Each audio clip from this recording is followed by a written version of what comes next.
And welcome back to Kellanella Screenwriting. I am your host, Kellanella McDonough.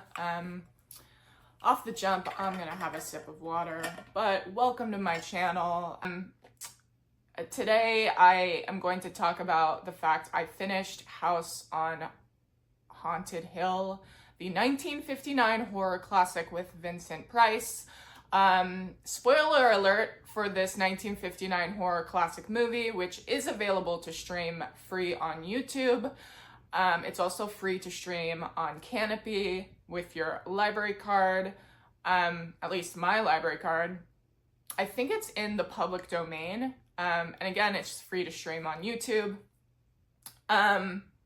I finished it, and yes, the wife had a plot to murder the husband, Frederick, and then, you know what? The wife gets killed because the wife was working with the psychiatrist to kill her husband, Frederick, and the husband, Frederick, knew about it the whole time and ends up killing his wife and the psychiatrist. So, go figure. You know, those psychiatrists, they are tricky. It's like a cartoon of Scooby-Doo. It really reminded me of the old cartoon Scooby-Doos. This is the second YouTube video in a row I'm mentioning Scooby-Doo. I mean, clearly Scooby-Doo is on the brain. Clearly I associate horror with Scooby-Doo. I mean, it is mystery. It was my little mystery horror when I was a child, so. I started Margot's Got Money Troubles. Now, I have also been listening to the book. And the book is narrated by Elle Fanning. And the show on Apple TV, Margot's Got Money Troubles, also has voiceovers from Elle Fanning. So I'm reading the book, watching the show, and they're so similar. They're both very good. But I just wasn't in the mood. I was, you know, I know it's supposed to be very good, and I think I'll be in a mood for that type of show at a later date, but I wasn't in the mood. It's been on my list for a while. The book, I have it on my audiobooks, and I've got so many other things I need to commit to before I start school in August that I just don't think Margot's Got Money Troubles is a priority. Tonight, I want to watch There Will Be Blood is another movie I want to watch. But tonight I want to watch No Country for Old Men with Javier Bardem because I want to watch Cape Fear on Apple TV with Javier Bardem and Amy Adams, done by Martin Scorsese, and I'm pretty sure also Spielberg. And so that's a priority for me to watch that movie. And that movie is available free on Canopy with my library card. So no show is gonna blow me away the way Widow's Bay blew me away in quite some time. I deeply enjoyed Widow's Bay. I haven't seen something like it. And how they accomplished that mix of cringy, small town, beach town, campiness, horror, with these quirky characters that you are rooting for, and also just these like gut-wrenching moments, like the mean girls that, you know, are just so mean to Patricia. Patricia does not deserve that treatment from those mean girls. And I mean, nothing is gonna feel the way Widow's Bay felt. I mean, summer 2026 is the summer Ella McDonough discovered Widow's Bay, and, you know, that's how I'm gonna remember it. That's how it's gonna go down. Cheers to that. I also started If I Had Legs, I'd Kick You, which is another film I've been wanting to see for a long time. The problem is, when you write for screen, there's just so much you want to watch, there's so much you want to read, and you only have a limited amount of time. So, If I Had Legs, I'd Kick You came out last year. It's with Rose Byrne. She had a Oscar nomination for it. Best Supporting Actress, I believe, or Best Lead Actress. Or maybe it wasn't an Oscar nom, but it was a Golden Globe. I'm not sure.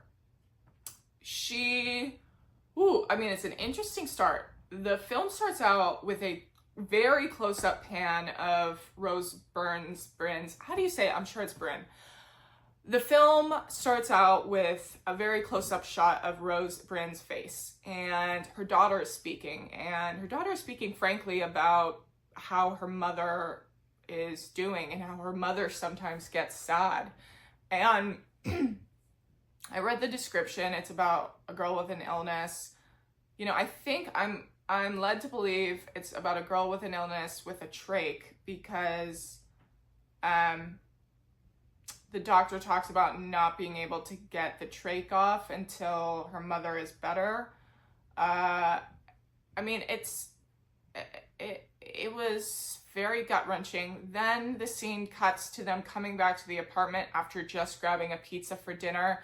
The husband isn't home, and the Rose Byrne character, the mother, who's like depleted and depressed, just opens the pizza box and just rips a piece of pizza in her mouth, just like no shits given, no plate, no nothing. She's like taking off her tights and shoes, like she's so done with the day. And then, her daughter has rushed over to the bathroom, and then her daughter calls her, and Rose Byrne walks over to find that the whole bathroom is flooded and that most of the apartment is flooded. And it's just a whole goddamn mess. And this movie is supposed to be very good. It's very artistic. I like what it's covering. What it's said to cover is a mother who cannot handle it, is unapologetic about not being able to handle it, and is never able to handle it. There's no ending in which she does end up becoming this amazing mother. And we don't need to be super women all the time. Whoa, why am I becoming all uplifting right now? That's annoying. But, it's kind of a nice thought. Let's watch a film like that where, reality meets reality. I have not watched The Apartment. I rented that. I have not watched 3 Billboards Outside Ebbing, Missouri. I do really want to watch that soon. Woody Harrelson is just one of my favorite actors. I love him so deeply. He is so involved in his characters. You see him melt into them.